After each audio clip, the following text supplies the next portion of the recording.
everyone, as usual, welcome to the movie theater lobby. No matter how much I can help it, I'm Brandon. And I'm Leia. We managed to stumble our way into episode 25, Brandon. Oh, Leia, you're right. This is 25. Woo! The time flies. You know, it's been a fun little ride, and really think it's been interesting, to say the least, yeah? Yeah. We really have learned a lot. A lot Yeah. about movies and podcasting. Yeah, all too true on both counts. More than I ever expected, honestly. Yeah. All that said, of course, we still have a lot to learn, and that's kind of exciting even. Well, as promised at the end of last week's episode, we're here to celebrate with the recently passed Easter thing by getting our picture taken with the Easter Bunny in the movie... The movie Mallrats. What is this monstrosity? Maybe it's for the Easter Bunny pictures. Impossible. The Easter Bunny court is down at the other end of the mall. It's been up since 2 days after Christmas. I want answers. Mallrats, a comedy from 1995. Now, if we were watching the extended edition, we would open with Jared Svenning, played by Michael Rooker, trying to woo the mayor in an attempt to get funding for his game show, which will be filming live from the local mall. An attempt which would accidentally be sabotaged by his daughter's bumbling boyfriend and a comedic misunderstanding involving hair and a Civil War reenactment rifle loaded with blanks. But for most of the viewers, forget what I just said, because the theatrical version is the more common, and it puts a different spin on things. In this version, we are treated to an exterior shot of Eden Prairie Mall as we hear a voiceover about an odd bit of deviancy involving a particular cousin Walter, which we may have heard about in Clerks, and now again in Mallrats, and a series of cats. One time my cousin Walter got this cat stuck in his ass. Moving on from that, we get to catch up with the main conflict in our story. T.S. Quint, played by Jeremy London, is in a hurry to catch a plane with his girlfriend, Brandy Svenning, played by Claire Forlani, since they are scheduled to head to Florida for a vacation together. Aw, so romantic. Brandy spinning, come on down. I'm taking your ass to Florida.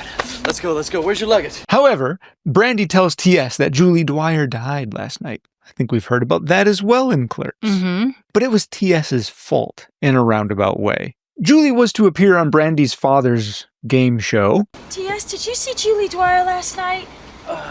Yeah, I saw her at the video store. She was talking about being on your dad's stupid game show. But T.S. told Julie that the camera adds pounds, in so many words. Yeah, well, I told her that the way the TV shows are shot sometimes make you look a lot fatter than you are in real life. Why, what'd you do, call up and cancel? Julie, having had body issues in the past, tries to swim off some weight. In the middle of her 700th lap, this embolism popped in her brain and she dropped dead. Right in mid-backstroke. Word got back to Jared Svenning. And it got back to my father and oh shit, T.S., he's really pissed at you. And to make matters worse, Jared convinced his daughter Brandy to be on the show as a replacement contestant. Of course, this all means no Florida or Brandy for T.S. Sad game show trombone. Womp womp. Womp, Or what's womp, the... wah. There we go. What's the Price is Right one? Bum, bum, bum, pew. Right. Anyway.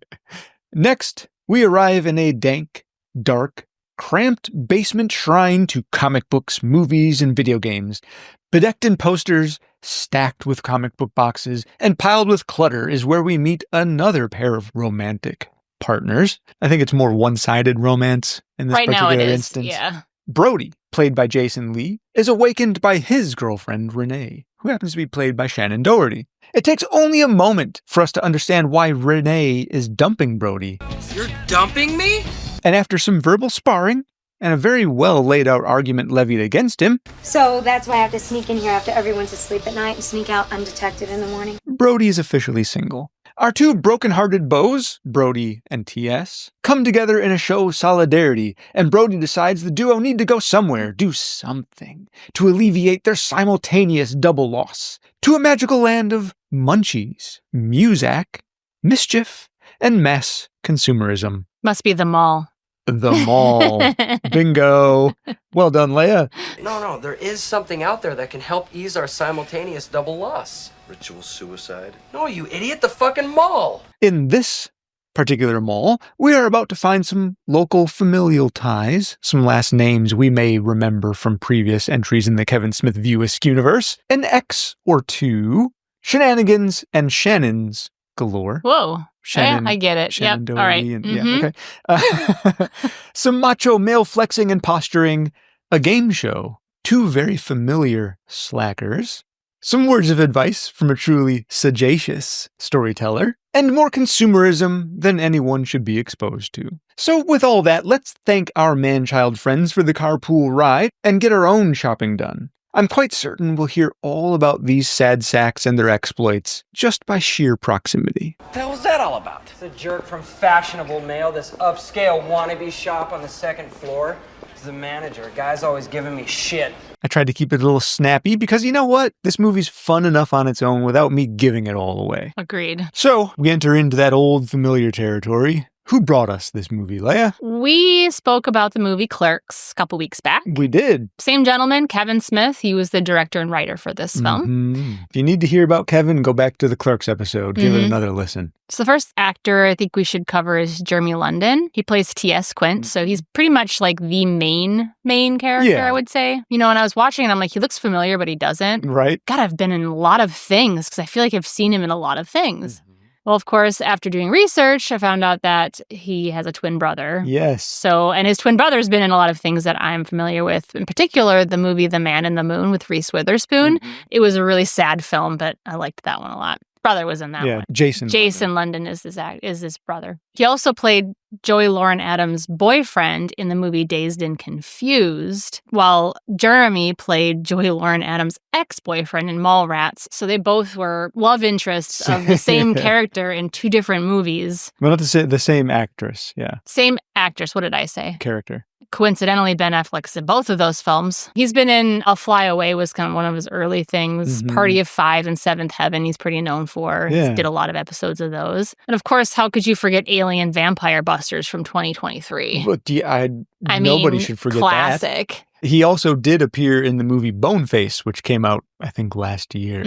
All right, so then let's move on to Jason Lee. He is technically the supporting actor, but like in Clerks, where Brian O'Halloran's Dante was the main, but Randall was kind of the more charismatic. Same with this one. Same with this one. Yeah. The side character has the more charisma. Yeah, so Jason Lee plays Brody. Jason is actually better known early on in his career for skateboarding. Yeah. He was a really big skateboarder in the 80s and 90s. He even got a shoe deal from Airwalk back in the day. He also, after that, got into like film photography, and he's also created a skateboard brand called Stereo Skateboards. So he's really into that, but he's quoted as saying that he's most proud of doing this movie and then like his subsequent ones because it was out of his comfort zone and he did a great job doing it. Yeah, he really did. This is one he's always been very proud of this one. And he should be. It was a great performance. If you remember anything from Mallrats, it's going to be Brody and probably Jay and Silent Bob. He was in Chasing Amy, Dogma, Jay and Silent Bob Strikes Back, Jersey Girl, Clerks 2. He is the voice of the maniacal madman syndrome in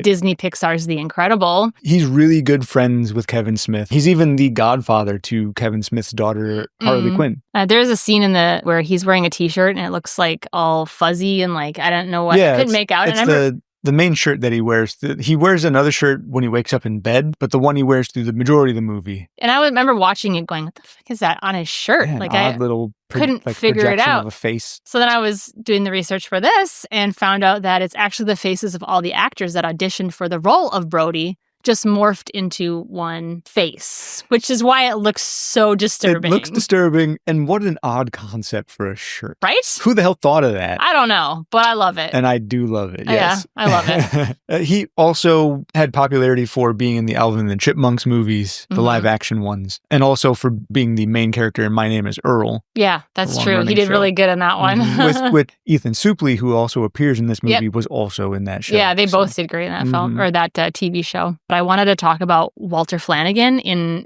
relation to Brody's character. Yeah. So aside from being the influence for Olaf in Clerks, Walter Flanagan is Kevin Smith's really good friend. Yeah. He's what got Kevin Smith into comic books. Like, he's a huge presence in Kevin's life from the beginning. Flanagan's also the influence for Brody in Mallrats, all the way down to that stupid little Dixie cup that he carries full of soda.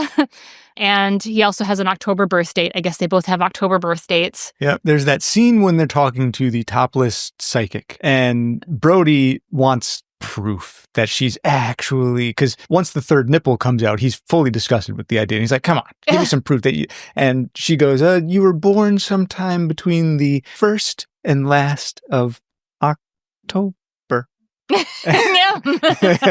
And, of course, TS is blown away. Yeah, oh my God. But yeah, that shows the October She's right. birthday.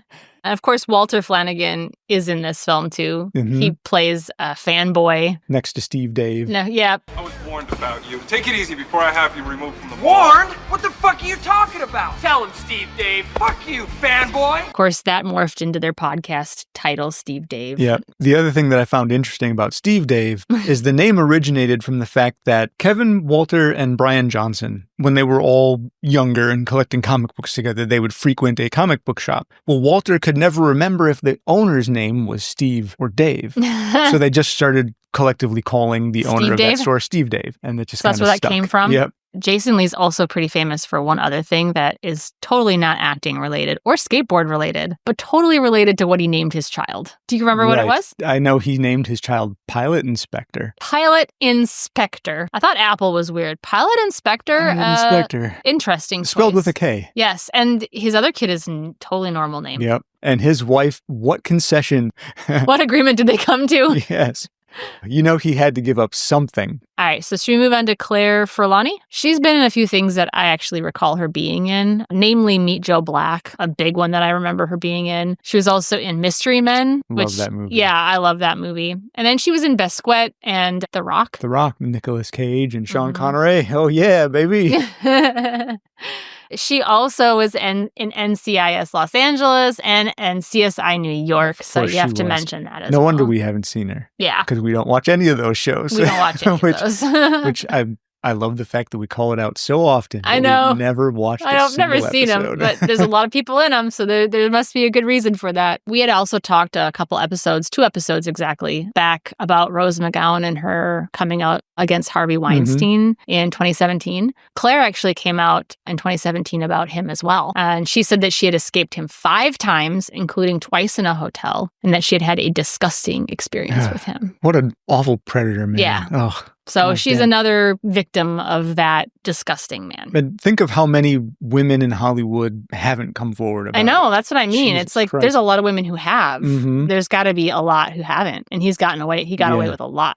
She's British born and has a British accent. You can when you're watching this movie, you'll notice that her speech pattern is We just a even little mentioned bit. that. We're like, Yeah. what is that accent? Yeah, it's like, is it like a Northeastern? She's just doing her best American accent. Yeah. Let's move on to Shannon Doherty. She plays Renee in this film, Brody's girlfriend who dumps him at the beginning. Mhm. For good reason. For good reason. Way good reason. I mean, she put up with more than she needed to, He is apparently. a lazy partner. Yeah, he is. I think she's best known for her role in Beverly Hills 90210 as Brenda and in the show Charmed. Even though she's known for those, she was in it a shorter period than for like how long the TV shows went on for. But yet that's what she's better known for. She was in each show for less than half of the length of the show. Yeah, exactly. That's what I'm trying to say. Yeah. In this film, she actually beat out Alyssa Milano for her role in Renee in Mallrats. Oh, okay. Alyssa Milano is also her Charmed co-star. Shannon Doherty, of course, kind of got her career start in Little House on the Prairie. Yeah. And then went on to a little more significance in the movie Heathers. She is seen wearing at least 3 different outfits in this movie. She actually had a clause in her contract that stated she could keep everything her character wore. So she came up with the plan that her character would wear everything she bought. This is not surprising coming from a woman who got in trouble with the law for forging checks. Yeah. She's going to get everything she can. That is pretty smooth. It's pretty smooth. It's funny. It seems that there's a few people in this movie who tried to really take advantage of contract agreements. Yeah. Is there another one? Okay, well, I'll just come on and say it real quick since we're talking about it. Stan Lee appears in this movie. And Kevin had relayed an anecdote at one point. When he first approached Stan Lee about this, Stan Lee kind of hummed and hawed a little bit. And Stan Lee said, my wife, she'd be a little upset if I talked about this story about me loving a girl and losing her, being the love of my life. Brody, I'd give it all up. All of it. For just one more day with her. Well, the original script was talking like he was a ladies' man. Yeah. Like played women and had sex all the time. Do you think we can add a scene in where we explain that it was all sort of like a joke story? Just to tell Brody to get him to do what you want him to do, but it's not actually true. And Kevin Smith agreed to it. And then when he was writing the additional scene, he was like, whoa, wait a minute. I know Joan Lee would not be upset at all about this. Stan Lee just wanted an extra scene. So, another person took advantage of a contract negotiation to get more screen time. Yeah. Well, I think he really enjoyed his cameo in this one. And either way, it worked out for both of them. Yeah. Shannon did pass away recently, last year, actually, from cancer. Mm-hmm. Before she passed away, toward kind of the end of her life, she actually even had her own podcast called Let's Be Clear. Yes. So she was a little podcaster too. I explicitly recall hearing promos for her show. Mm-hmm. It's not really my subject matter. I don't usually go into the real life storytelling and stuff like that. But I remember hearing that promo come. I'm like, well, good for her. That's awesome. And the fact that she's talking about her cancer journey, that's real inspirational. That's super good for some people because some people need that in their lives to be able to cope. So even though she has passed away, her mother continued doing the podcast. I love that. In remembrance of Shannon. So. I love that. So we were talking about Stan Lee. So let's move on to Stan. He actually cites Mallrats as a movie which got him his first starring role. From this movie, he and Kevin actually created quite a friendship. They really did, yeah. Yeah. At the time, he was already 70. And when he was on set, they were told to be really gentle with him because he could die at any moment. Oh my God. He's 70. He could die at any moment. God, yeah. 70-year-old just falling over everywhere. And Kevin's like, joke's on them because he lived to be 90. Did you see the connection between this movie and Captain Marvel? Yeah, I did. Involving Stan. Every Marvel movie it's actually until before he passed away. Yeah, it's written in a contract that he has to be in. Yeah. He had to do a cameo in all of his things. He has a cameo where Captain Marvel, most of the movie takes place in the year 1995. Captain Marvel is walking onto this bus. And she's walking through, kind of scanning everybody sitting down, and she sees a man with a script, purple script in his over hand. his face. Yeah, and you can see right on the cover it's inscribed Mallrats. Yep, and clear as day. And she kind of pulls the book down a little bit, and there's Stan Lee's smiling face, and you can actually hear him with the book up by his face reciting the line, "Trust me, true believer." That year is the year he would have been filming his scene in Mallrats. When you watch him do his lines, he actually scans from side to side because he's reading cue cards because at his age and because he's not a trained actor, he couldn't memorize his lines. So they had somebody holding cue cards up for him, which I guess was actually made additionally funny because Jeremy, being a trained actor, actually quite often did not get his lines. Forgot a lot of his Miffed him lines. all the time. I thought that was kind of interesting because he's practicing his lines on that bus, but he didn't actually memorize any of those lines. Stan actually wasn't set to be on this film either. They had created a character called Stan Miller, which was a mix between Frank Miller and Stan Lee. Okay. So that was who the character was going to be. It was going to be played by somebody, whoever. The producer of Mallrats, his name is James Jacks. He actually reached out to Stan Lee because he knew who Stan Lee was. They were familiar. And Stan Lee finally agreed to do it. Kevin couldn't believe that he was going to be on. Like, it was a dream come true for him. Sure. So this was the first time they ever got to meet, was on this film. Another little Brandon anecdote here. So we have mentioned before that we've gone to San Diego Comic-Con in the past. And while we never got to talk with Stan Lee necessarily, you and I happened to be on an escalator going down. Stan Lee was on an escalator going up. So, of course, a lot of people were kind of saying, oh, Stan.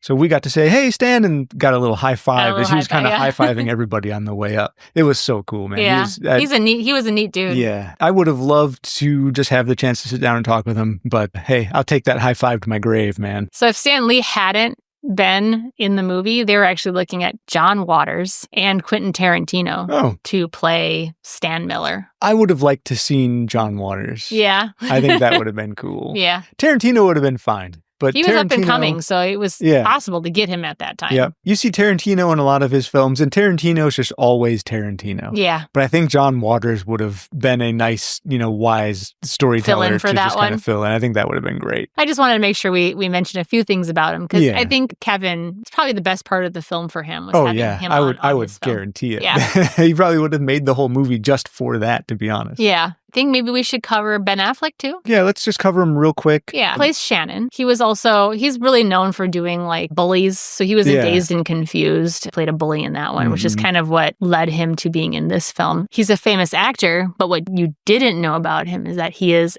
a insanely good poker player. He's actually been blacklisted several places because of his card counting ability. So maybe he should have played Good Will Hunting. Right? Well, he and his friend Matt Damon. Matt Damon wrote that script and sold it for, it wasn't as much as I thought it was, but it was like $200,000 or $300,000 or something like that. More They money sold than I'll it. ever have it once. And the cool thing is that he sold it actually right when he was auditioning for this film. And Kevin was like, why are you here, dude? Because I guess the day he auditioned was the same day that they announced the sale of Good Will Hunting to Castle Rock. So Kevin was really surprised that Ben still wanted to audition. And Ben was like, well, I still want to act. Yeah, right. Yeah. I don't want Like, to just stop now. I still want to be an actor. Just getting started, bro. Yeah. But, maybe 2-3 weeks after that, it may not have been a thing. He may have been like, I don't been need busy. to. Yeah, right? I'd have been busy. Or, of course, he's been in Field of Dreams, Good Will Hunting, we just mentioned, Shakespeare in Love. Him and Matt Damon both appeared in Dogma. They did, and they were really good in that Yeah, they were one. the two leads in that Yeah. one. Of course, he's also appeared in 3 live-action Batman films, in Batman vs. Superman, Justice League, and The Flash. Yeah, so we get that little comic book connection for him. I'll admit, he was a pretty good Batman. Yeah, honestly, despite the backlash he got, I thought he was a fine Batman. He was man. all right. No trouble to me. And with the exception of Clerks, he's appeared in all of Kevin Smith's View Askew universe films. Yeah, that's true, huh? Even if they were just small parts, he was in them. He actually almost didn't get the role for this film either, because before he auditioned, the studio said that he had a reputation of being a potty mouth. Oh, God. Like a real bad potty mouth. On a Kevin Smith film. Oh, no. I know, right? Well, and so Jim Jacks told Kevin that he added more F words to the script Dazed and Confused, which already had a lot of F words in it. But I guess he added like a ton more to the script. He just used them willy-nilly. That's my boy. Yeah, right? So Jim Jacks is like, I don't think it's a good idea. He's just going to F it up. He's just going to F the film up and make it really, really... Fucked. Yeah, F word full. And Kevin's like, well, let's give him a shot. And of course, he got the role for the film. But I think it's funny because the studio actually cut back a whole bunch of cussing from the original script even. So even if he added a few more Fs, it's probably would have been in the original script before the studio got a hold of it. But really, that's why he wasn't going to get it. Yeah, that's so stupid. Oh, man. People in suits that make decisions, man. Just stop. Stop it. So just to mention Michael Rooker real fast, he played Jared Svenning in this movie.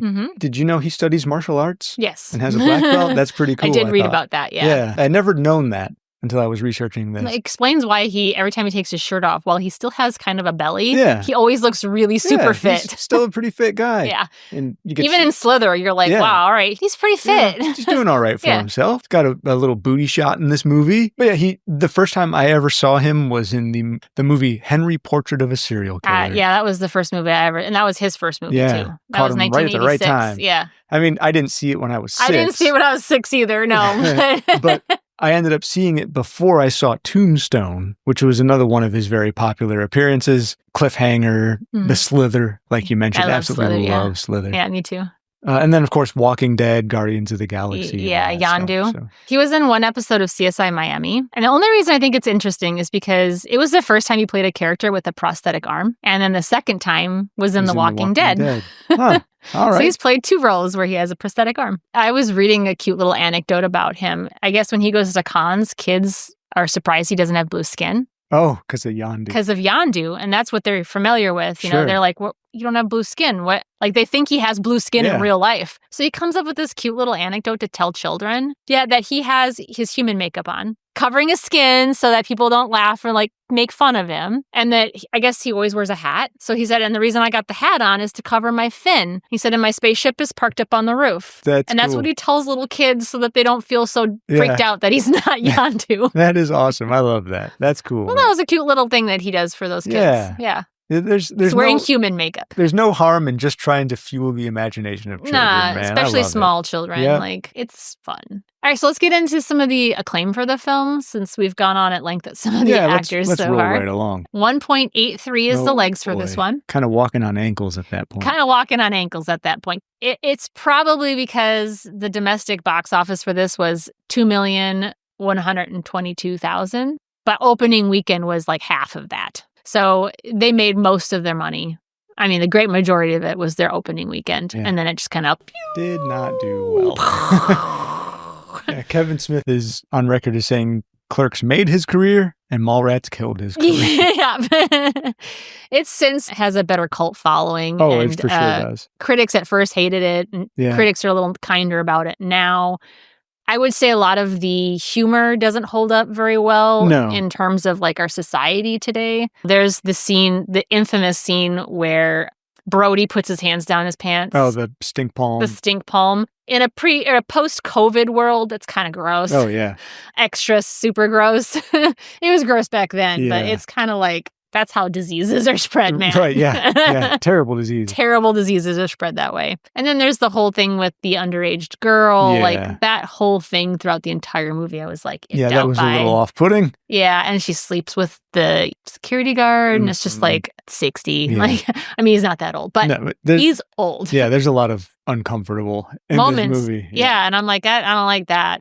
It's got a good cult following, but you do have to take some of that movie with a grain of salt because Kevin Smith's humor isn't always understood. The production budget was $6.1 million. Yeah. So it did not make its money back in the theater at all. And it didn't get any awards, like zero. No, this movie is largely forgotten by people who don't like Kevin Smith stuff. Yeah. I think the best part about this film for me is its connections to Clerks. And then Brody's character. Yeah, Brody. I love Brody's character. You know, as I usually do in this segment, I'll mention the tagline. This time, there's only one that really was typically used and that really sticks out because honestly, it's a pretty good tagline. They're not there to shop. They're not there to work. They're just there, which is exactly the case of this movie. They're Mallrats. Mallrats. All right, well, let's just get on with everything else then, yeah? I want to start off with the timeline of this film. Since we already did Clerks, let's talk a little bit about the timeline. Let's do that. Because it's kind of interesting, and it's kind of one of your first major connections to Clerks. Yeah. And it's really only made possible by seeing Clerks' lost scene with the animation. Yep.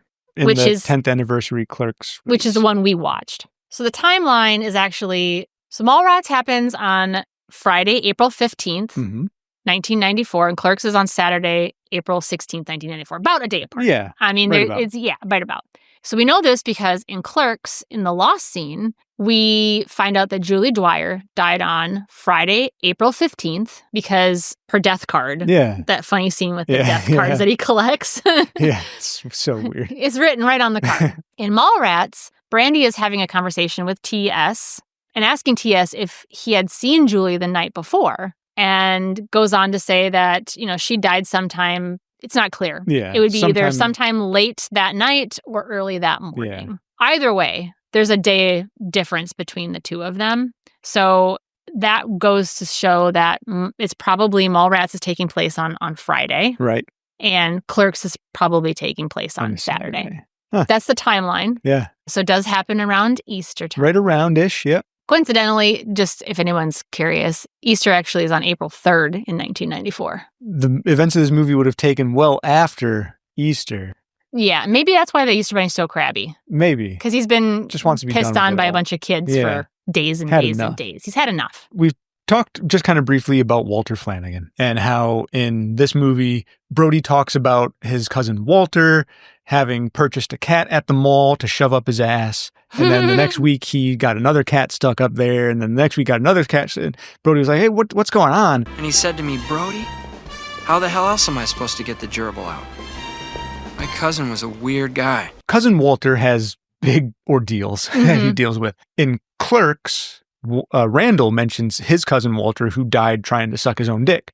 It's assumed then that if both of these guys have a cousin Walter, that they're both some sort of second or third relation or cousins in some way, Randall and Brody. Cousin Walter also gets mentioned toward the end on the game show where Brody mentions his cousin Walter being on a flight and the flight, like the engines stop working and the flight starts to plummet. So cousin Walter starts masturbating, then everyone else starts masturbating and the plane rights itself and everyone just goes on having all just partially masturbated in front of each other. All these little connections, like you had mentioned, go back to Clerks. Speaking of cousins and connections, there's also a scene in the movie during the game show where Brian O'Halloran is seen again. Oh, right, yes. But he plays a guy named Gil Hicks. Yes. I'm supposed to be on it. I'm Gil Hicks, suitor number 3. It's actually a reference to Dante Hicks, who is in Clerks, who's the main character, also played by Brian O'Halloran.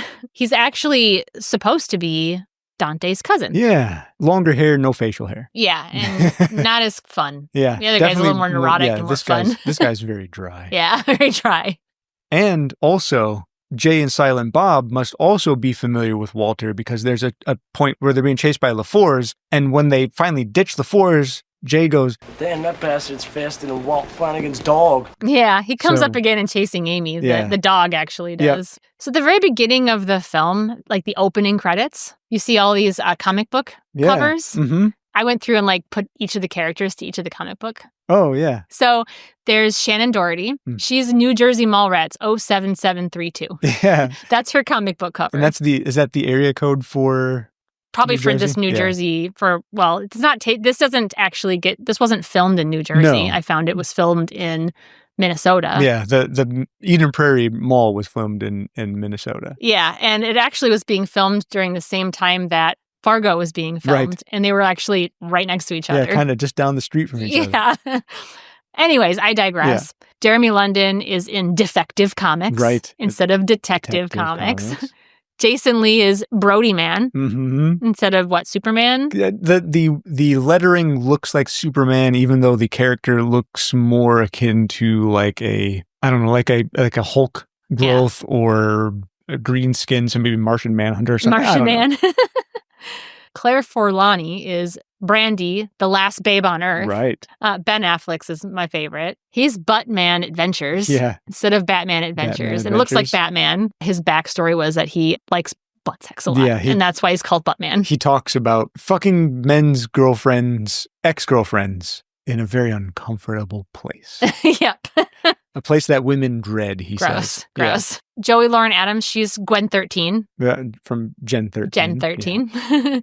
Renee Humphrey is Weapon Sex. Yeah. Little send-up of Weapon X, of course. Jason Mewes and, of course, Kevin Smith, I think, together are Legends of the Dork Knights. Yeah. Dork Knights. Instead of Dark Knight. Mm-hmm. Yeah. Ethan Suplee is Legend of the Bulk. Incredible Hulk's send up. Of course, Stanley is Legend of the Man. Of course. Priscilla Barnes is Fantastic 2. Yeah. Picture of like two big boobies. 2 giant boobies. And then Michael Rooker is Angry Pop Comics. Angry Pop Comics, yep. That was an interesting way to introduce all the different characters. Yeah, I love the little mock-up comic book covers. I thought that was great. They actually did get a lot of renowned comic book artists, some of them lesser known at the time, many of them much more renowned now.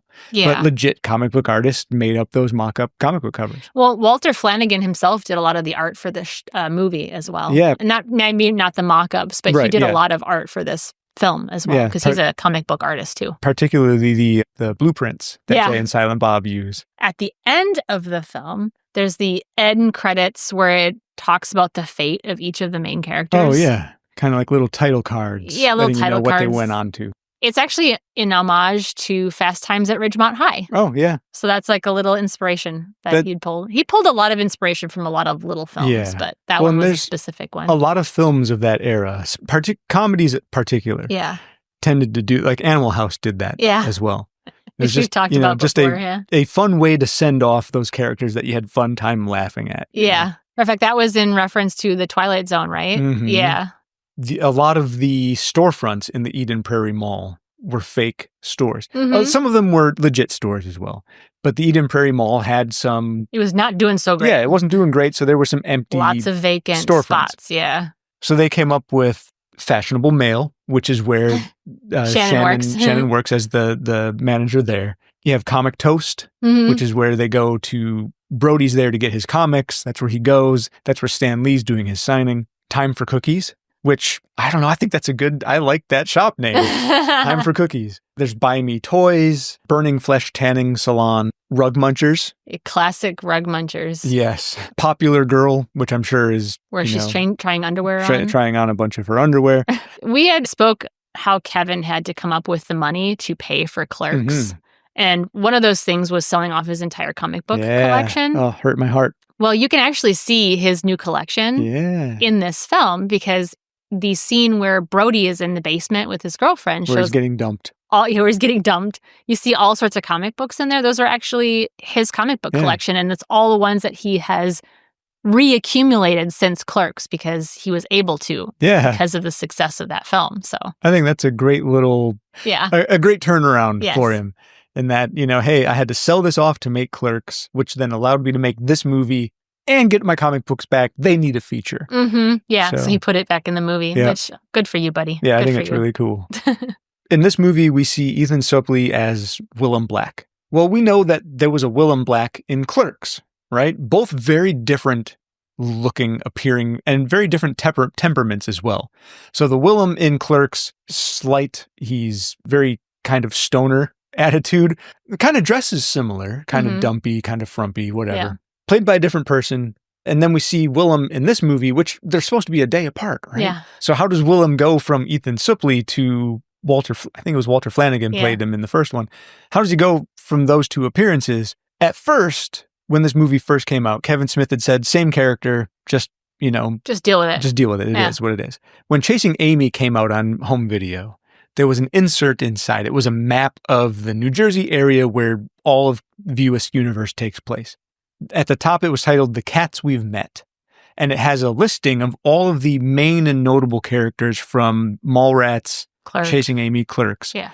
It lists Willem Black twice. Once for Clerks, once for Mallrats. And then on the side, it has a legend with a couple icons. And the legend details what years all of these people graduated high school. The Willem Black in Clerks graduated from North High School in 1988. The Willem Black from Mallrats graduated from North High School in 1995. Canonized as of that point, two separate characters. Just with the same name. The same name. Huh, interesting. Yeah. You know, Ethan Suplee actually went on to lose a whole bunch of weight for his health. Yes. On basically the keto diet. Basically. he said he cut sugar out of his diet and started working out because he looks like a completely different person now. Yeah, he lost a ton of weight. Yeah. It's crazy. Good for him, though. Good for his health, man. Yeah. That's awesome.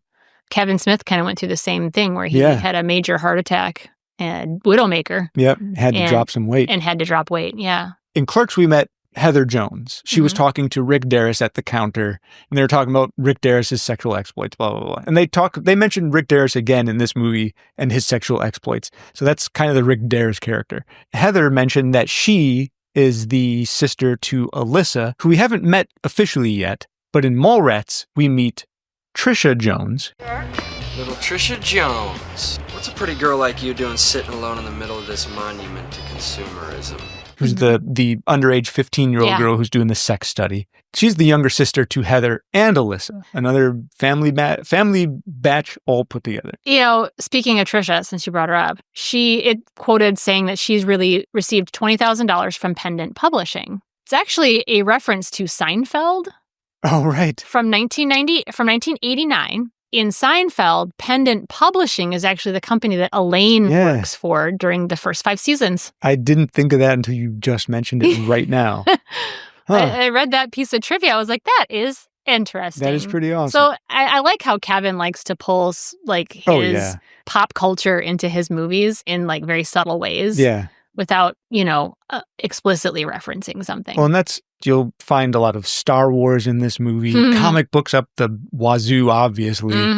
Kind of another big kind of wink, wink nod is LaFour's character himself. LaFour's is a character from Butch Cassidy and the Sundance Kid, a lawman who's tracking down the two. With a white hat. With a white kind of straw hat. Yep. Like his character. Just like his character. In this one here. So. Oh, and speaking of references again, another one. Brody's name. His character's name is Brody Bruce. You'll also notice that Jaws is mentioned a lot in this movie. Jaws is one of Kevin Smith's favorite films of all time. Favorite films, yeah. I was going to propose to her. Where? On the Universal tour. You're kidding. What part? When Jaws pops out of the water. That's the most romantic thing I've ever heard. Brody, if you're familiar with Jaws, you'll notice the name as Chief Brody. And Bruce is the name of the shark? Nickname for the shark, the animatronic shark in Jaws. So Brody Bruce. I love it. Jaws connection. And it's a great name too. It is. But I'm going to keep on this track for a moment because Renee in the movie, her last name is never mentioned, but it is credited as Renee Moser. Obviously, I'm sure people can recognize the name Mosier from Kevin Smith circles, but it's not actually a direct reference to Scott Mosier, but rather to his sister Kristen, who Smith says is who he based the character of Renee on. With those references to Clerks, there's one more reference I'll have to throw in here real fast. In the extended version, when they're driving to the mall, there's a quick blink and you'll miss it scene where you see the quick stop. Oh, yeah. It shows up just for a little flash. I remember when we were watching the film, I was like, oh, wait, is that the same quick stop from Clerks? And you're like, yeah. And I'm like, it still is. Nice. It all takes place in that little area. In the parking lot, so when they pull up with the station wagon and they park to go in the mall. So it's taking place in New Jersey, but they're in Minnesota. Yeah. So they went around and put paper license plates. Oh, paper New Jersey license. Yeah, on people's cars. And they said several people drove off with these fake license plates on the backs of their cars. A great souvenir. Yeah, I tried to look it up to see if you could buy one, but I couldn't even find one. I'm like, somebody had to have taken one of those home. I bet a lot of people just threw them away. They probably had no idea what it was for. Yeah, bet you they're kicking themselves now. Right? I'd be kicking myself now. Oh, that kind of reminds me. So the Dirt Mall, the US 1 Dirt Mall, actually was in Jersey. Flea market, yeah. It actually was in Jersey. So they filmed it in Jersey. Yeah. It's since been demolished. I see, it's got a theater on it now, right? Now it's a theater. Yeah. All right. Well, that it runs me dry on most things that I've got to say. The bulk of what we had said in the Clerks episode about Kevin Smith would have kind of played into some of this anyways. So I think a lot of Kevin Smith's films, they live on pop culture references to begin with. Yeah. That's the fun part about them. They also get real fired up once you start getting into the movie connections from one to the next. Yeah. And I think we covered that pretty well. Yeah. But the last thing I'm going to mention before we get out of here, there's been talk of a sequel to this movie in particular for years and years. And now we're not just talking about like Chasing Amy or Dogma, like a direct Mallrats 2. For years and years and years, it's been tossed about. Kevin Smith keeps saying, hey, I've got a treatment done in process, but then it falls apart. And then I've got another draft done, and then it falls apart. In 2024, it seemed like it was really likely, everybody was on board. Then Shannon Doherty died, unfortunately. Oh, and that kind of threw another monkey in that wrench there. That makes me so sad. But Kevin Smith did say afterwards, somebody had asked him, with Shannon passing away, is it still a go? And he said, I've just recently talked with Sarah Michelle Gellar. Now, Sarah Michelle Gellar and Shannon Doherty were really close friends, super close. And he floated the idea of having Sarah show up in the movie to take not the Renee role, but to have a character to stand in for that character's spot. As an homage for her. And it sounded like Sarah Michelle Gellar was all for about it. I think Sarah Michelle Gellar, I think she's probably a really neat lady. I think she is. Yeah. And she is due for a reawakening in Hollywood, man. She's still working, obviously. She is, yeah. Whether or not the movie happens, I think it'd be so cool. I think it'd be awesome. I know that Kevin Smith has gone from saying, okay, it'll be a movie to, hey, maybe it'll be a limited series, whatever. I hope he gets it done. I mean, he pulled Tusk out of an idea that he had during his podcast. That's such a crazy movie. Yeah, boy, is it ever. That would be a fun one to cover. But anyway. So, Leia, episode 25 is done here, right? Yeah, I think we're finished, buttoned it up pretty good. And, I feel like it's been a long time since I've been to a mall. After watching this movie and doing a little bit of research, kind of think I might like to go check out a mall, our local mass shopping area, whatever we want to call it. You're a liar. Okay. Yeah. I know you too well, and the second you step foot in there, you're going to want to run away. Yeah, you're exactly right. That is a lie. I think you like the idea. You got me. You like the idea of the mall better than actually going. I do love the idea of a mall. Know. And back in the 90s when you could just go to a mall and just hang out, and maybe that's what people do now. I don't know what happens in malls anymore. You go to hang out, but it's too expensive to hang out there now. And not to mention, I don't have friends. Yeah, so I have no one to hang out with. I barely had friends. I don't want to as a hang out with you at the mall. No, certainly not. You can do it here. Yeah. Why are we going to go somewhere and have to spend a whole F ton of money for overpriced food court food? The food corner's downstairs. The cookie stand is upstairs. It's not like we're talking quantum physics here. Let's button this up here. So please, everybody, if you would check us out at themovietheaterlobby.com, send us an email at themovietheaterlobby@gmail.com, or find us on Blue Sky at The Movie Lobby, and of course, The Movie Lobby on YouTube. And could you please, wherever you listen to us, give us a subscribe and rate and review us. And please share us with your friends, family, and anyone who likes movies. That would help out a lot. Yeah. It'd be really keeps us motivated, keeps us moving along, keeps the show spreading about, which is great. If you want to, find me, Brandon, Brand MC on Blue Sky. Leia, tell them how to find you. And you can find me, Leia McClevey, at LM Nerdroom on all of the previously mentioned socials and at lmnerdroom@gmail.com. So Leia, before we get around to thanking everybody as we do, let's tell them what's coming up next week. It's International Jazz Day on April 30th. So we are going to cover the movie Chicago. Oh, yeah. Another musical coming right up. Yeah. This is one we're more familiar with, too. Much more familiar with it. I love Chicago. It's Me a fun too. one. Yep. All right. So now that everyone knows what's coming next week, we can let you all leave, but we won't let you leave without saying thank you. Thank you thank so you, much everybody, for joining us. And I hope you learned a little bit, because we learned a little bit. Sure did. Every time we do this, we learn something Every new. single time. And of course, Leia, after all that, thank you. And thank you, Brandon. And of course, that means we will see everybody next week on The Movie Theater Lobby. Bye, y'all. Goodbye. Wow, look at this laundry list of complaints. So you have no direction, no college ambition, no job prospect? Yeah, it also says I have no dick. But you'll notice that follows the financial question, proving once more what women really look for. Oh, she calls you callow in here. You say that like it's bad. Well, it means frightened and weak-willed. Really? Shit. That was the only part of the letter I thought was complimentary.